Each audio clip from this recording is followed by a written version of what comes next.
Hi everyone, we're at AI Engineers Europe in London with all of the Cloudflare lads.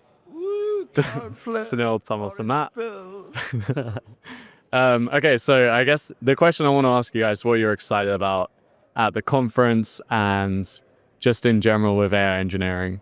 Oh, the conference has been awesome. Like, you look around the room and you're like, oh my God, these are people that I vaguely recognize from online who have done like really cool stuff over the past few years.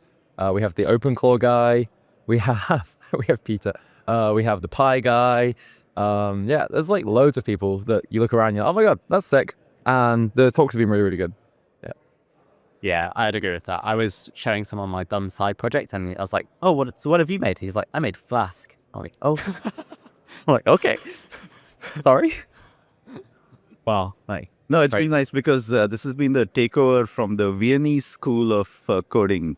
So Arundel and Pi, everyone wants to be friends with them right now. And they are extremely, how do I put this, very European. Like they don't do well with fame. Like, but it's fun. For me, the big highlight about AI Engineer, other than the great talks and the companies and individuals, is the quality of gossip is incredible. Hearing about what's happening in the AI like back channels, who's bullshitting ARRs, all of that, it's been amazing. I mean, Nothing that I'm going to say online here. It's gossip for a reason. But if there's one good reason to show up, no, the point I'm making is I think gossip is a leading indicator of how good a conference is. If you don't have good sources of gossip, that means the attendance is not good. You're like nobody who's connected with the industry. It's been amazing. I like it. okay, are we good again?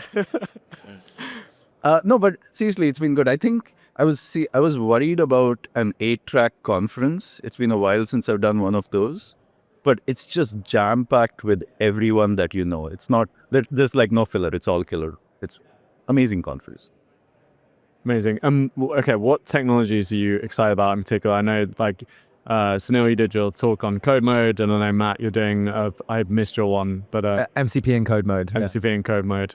And Thomas is also very excited about a separate thing that we're going to come to, but I've got two things I'd like to shout out. First is Pi Agent. That's like my coding agent of choice now. It's just insanely fast and simple, and like the things you can build with it. You can build the same things with Claude Code and OpenCode, but if you want a good time, use Pi Agent. And then the second thing is being able to like remote bash into your home lab and stick that behind MCP and play it in your Claude Code is really powerful. I have an open source package called Barry that lets you do this secured by Cloudflare, but it's kind of use that as inspiration and like expose all your computers at home to Claude and like build things.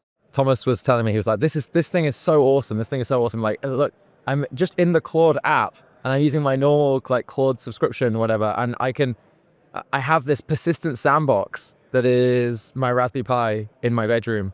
And I was like, that's cool. He was like, oh yeah. I was like, what could it do that like Claude Code can't or whatever? He said, no, but it's like, it's persistent. Like I can just leave, go onto another machine, do everything. And it's like, it's still there. It's still there. And I was like, oh, we should test that. We should we should try and slot fork DD, the disk library in, should we try slot fork that in Zig and just like do that, like do something silly with that? And it was kind of a joke by me, but he tried it and It just works. Everything you can do in Claude Code, you can do via Barry. Two things, by the way. You cannot have Cloudflare people with a mic in front of them and not talk about slop forks. It's just our brand now, apparently. Second, am I right that your partner keeps disconnecting it to put the kettle on? Not to put the kettle on, just when she wants to plug her laptop in. So like, I'm unplug my Pi from the USB-C connector, and I'm like, no. So hopefully that doesn't happen today when I'm showing people it. Oh, another thing, by the way, we've been trying to bully Mario into making sure that the Pi coding agent runs natively on workers. Like not even in a container. We're going to make it work on like Cloudflare workers. I am so excited. Yeah, it's going to be good. The thing I'm really impressed about with Pi is like the TUI is amazing. Yeah, like the TUI, like the terminal interface is so good. And I just like, this is insane. Claude Code has been glitchy for ages. OpenCode, they made a whole new like TUI experience, and Pi's, it's just, I don't even know how he made it. It's just sick. It's awesome. It's so small as well, the library. I think anyone making a coding agent should steal Pi's TUIs. besides not being glitchy, what do you like about it? Smooth, you can scroll. I mean, it sounds like a given, but it's really not. Yeah. It's so the entire philosophy of Pi is that it does very, very little. Like it has like 4 tools: what read, Yeah. write, bash, Edit. and it has this concept of extensions where if you want to add a feature to the coding agent, you just tell it to build it itself. Incredible. Just a This is an emergent feature of getting us all on the show. Is we're just going to shill Pi to you for the next. That's great. I mean, I love Pi. Like, I do think it's the best named coding agent. Of course. Sunil, famously 3.1. I know. Yeah. Every 6 months, somebody realizes they're like, oh, that's why your Twitter handle is 3.1. Yeah. Like friends and family, they're like, oh, is that what you're doing? I think I was also slow. It took me way too long. Yeah. But that's also something about how you've been doing, like code mode and the MCPs that Matt, you built of like that kind of simple interface. I guess like the idea of code mode is that we just let the model write code, and we try and reduce the amount of static tools that we expose to the model, because everyone adds context normally in each agent. And instead of that, we just expose normally like one code tool, or like you can name it whatever you want, and just let the model write code against an API, an external service, like whatever you want. Just let the model write code. Yeah, it feels like, is there like some kind of agent experience, developer experience principles in there in a way? 100%. We were just talking about this, that the next billion trillion users, they don't interact with you either via UI or even via tool calls. The things that they want to do is to write code against your system. The thing I was talking about in my talk, that I said in my talk yesterday, was as programmers, this is already how we interact with computers. Like the example I like giving is somebody gives you 500 photos from a wedding and says, can you just label this and give captions to all of it? You're like, nope, no problem. Node.js, write a script, use a vision model, do captions. Regular users have not had access to this kind of power before, and now they do. So where does that code run safely? Was I telling you about this? For the last 30 years, we have been told to never evaluate random code. Yeah. Which means there's this entire branch of the tech tree that's been like unexplored. So this is like day one for like code mode. And we suspect that there's no way that it remains a Cloudflare only thing. I suspect every provider is going to be this. Well, we borrowed the idea also from Apple originally. Like there was a Kodak paper called something like it wasn't called Let the Model Write Code, but it was called something around that, where they were getting the model to write Python, and then they were evaluating the Python as the output. So it wasn't exactly the same. It wasn't through a tool call. It was like free open source models being really good at tool calling, actually. And it was pre them being really good at Python, actually. So it was quite rubbish. But I think now all the foundational models are good enough that doing all of this through a tool call is amazing. Yeah. And Thomas, you're working on observability at Cloudflare. Are you seeing the same? Are you thinking about the same stuff? Yeah, so working on observability at Cloudflare is interesting. You have to touch like a ton of different repos at Cloudflare. You have to add things to workerd, our runtime. You have to add things to our control planes. You have to add things to our data repos. And historically, contributing to all of these has been quite hard and like a slow process.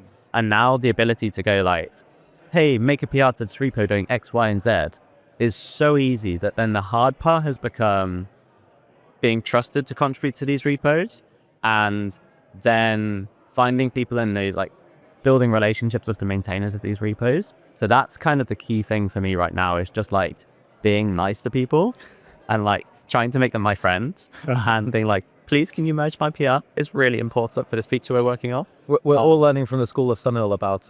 You say that, but Thomas famously easily top 5 nicest people in Cloudflare. And I'm telling you, there's no one from management in that list. No. Yeah, the Sunil school. I like that. I like it too. Sunil school. I do love taking credit for your personality. I was more thinking the Sunil school of favors. Oh, favors, exactly. I love collecting favors. What's the secrets with favors? Oh, that's easy. You should never use a favor that you get for yourself. You use it for someone else, because then that person owes you a favor. But then the moment that someone tries to cancel your ass on a Sunday night on Twitter, they all show up to like support. That is you always use your favors for other people. Yeah. You wouldn't have any experience with that though, right? Oh no, it was purely hypothetical. It was completely hypothetical. I'm just saying it might happen to you someday. I don't know. I was trying to explain to people that I have no beef with anyone because I'm Hindu. So I don't do beef. Okay, there we have the opening snippet. This is why someone thought you were vegetarian. I know for the longest time. I was like, no, I love steak, bro. Okay, amazing. And then kind of tying it together, like the MCPs with and code mode with observability, that's something that's like where there's like massive amounts of data and context and stuff. Like, is there something that you kind of think about together, and like, are there any things that... Oh, you that's how we are going to establish the loop, right? Yeah. That's how like you connect the entire loop, and you have like self-healing infrastructure, self-adjusting infrastructure. You don't have to worry about some kid making the wrong config change at like 3 a.m. And you now have to like, so Cloudflare does a lot of things at scale, but we now have to tolerate our own scale back at us. It's like the planetary computer is going to start attacking itself. That's the story, I think, that ties like code mode, MCP, observability, and all the other things we're doing in Cloudflare. We're just finishing the loop. And I think my team, we're behind here and we need to catch up. So I think you're going to see a lot of things from the observability at Cloudflare team this year. We're going to be Next week, in fact. Aren't we shipping some things next week too? I don't know. I hope. Oh, we're on camera. That's right. Oh, sorry. Maybe we some things next week. I don't. Maybe. Yeah. Well, I heard you guys like, it's always like the clues are there, isn't it? Like you're not... I think there was someone from Cloudflare said that. We have this like, person on let's check it Twitter out. who has like re-engineered our feature flags. Jane Wong. I love her. She's amazing. She is amazing, but Shout out Jane. yeah, the week before we have any big releases, there are some spoilers, small spoilers. But the good thing about how we do releases at Cloudflare is we normally collect a huge amount of releases into a short period of time. And so it's sort of like rapid fire. Like she only gets a few of them. There are many more still to come. It's so fun. By the way, that's just it. Internally, there are a couple of people who are like mad that it got leaked, and we're like, dude, Jane is awesome. We should do better if we want to hide it from her. But otherwise, I mean, like, I think we're trying to. Maybe we should just hire her. Like, I mean, we are a security company after all. Like, maybe she should be like on the payroll. But anyway, yeah, like things get leaked. That's fine. Yeah. Amazing. Okay, what else are you excited to talk about? What do you want to say to the people? I feel like there's lots of interesting stuff that you guys are working on or thinking about that a lot of others are not. Build dumb things. Yeah. So if someone builds something and you go, wow, that's so smart, how could I build it? Build a dumber version and just put it out there and like try and do things with it. I built a dumb version of Matt's MCP server and it works so well and it's really insecure and you shouldn't use it, but it does work very well. Yeah, Thomas has shown me so much cool stuff. Just getting rid of complexity. And I don't know if we're in a lucky moment where like that is a superpower, but I do think as the models get smarter as well, like if you want your stuff to still be around, I've been burned every 6 months, or every 3 months, I think, for the last like 4 years. And as the models get better, Yeah. if your thing can be simpler, if your thing can be more interpretable, like that is actually better. And so I know you said it a bit crassly, but I fully agree. You gave me that advice on a very specific question I had like yesterday. You were like, don't over-engineer this. Just like the models are going to get better. You're going to have to throw it away. And I think pretty much everything I ever built before joining Cloudflare, I over-engineered for the models because they just weren't good enough in that moment. It's very hard to build something and just like know that you're going to finish it and it's not going to work. And that feels like a really weird moment. But I think now the foundational models are so good that actually if it doesn't work, you should be trying to find a way to make it work while still keeping it as light as possible. Yeah. I have two things. One is I need people to start being original and courageous. Like, don't do an incremental, like, stop trying to build SaaSes. Like, just be like super ambitious with like this new tech. So the first thing I was like, oh, there's this incredible new tech. You should absolutely dive into it and have a lot of fun. The second thing is it's worrying me that AI researchers with hundreds of millions of dollars are buying houses in New Zealand. Like there's an apocalypse coming and they were going to the farthest edge of the planet. I can't reconcile the two at the moment. It's a little scary. But until the world collapses, I think you should just like build dumb things. That'll be fun. And fun things like more. I want to see some more consumer stuff. Like it is quite sad when you see someone, oh, and now we built like B2B SaaS for dogs. It's like, please build something really cool. Like there is so much wacky stuff around. Well, I got to get you to try my whodunit party game. Oh yeah. I have an AI-driven. It's basically Clue but with AI, and you have to find out who the murderer is. It's so fun. I'm having like a lot. So good. Like, I was showing a demo earlier of basically like Sims, but they used a camera on the roof and they were just tracking the person around the room. And so you could see like what everyone was in the room, and it was at a conference. And it was like projected on the wall, and it literally looked like Sims. I was like, that is sick. That's dope. It's like we should do more like weird stuff like that. Yeah, true. Yeah. That's a good one. Is that the closing line? Yeah, do dumb stuff. That's the Cloudflare line. Do dumb stuff. we endorse that message. On Cloudflare. Do dumb stuff on Cloudflare, would you say? I mean, yeah, like you should absolutely put it on Cloudflare, but just do dumb stuff. Yeah. Like leave the hard stuff to us. As you can see, we are extremely serious professionals.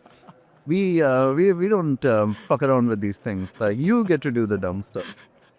I was actually saying to Sunil, like, I feel like he's incredibly good at doing the pitch.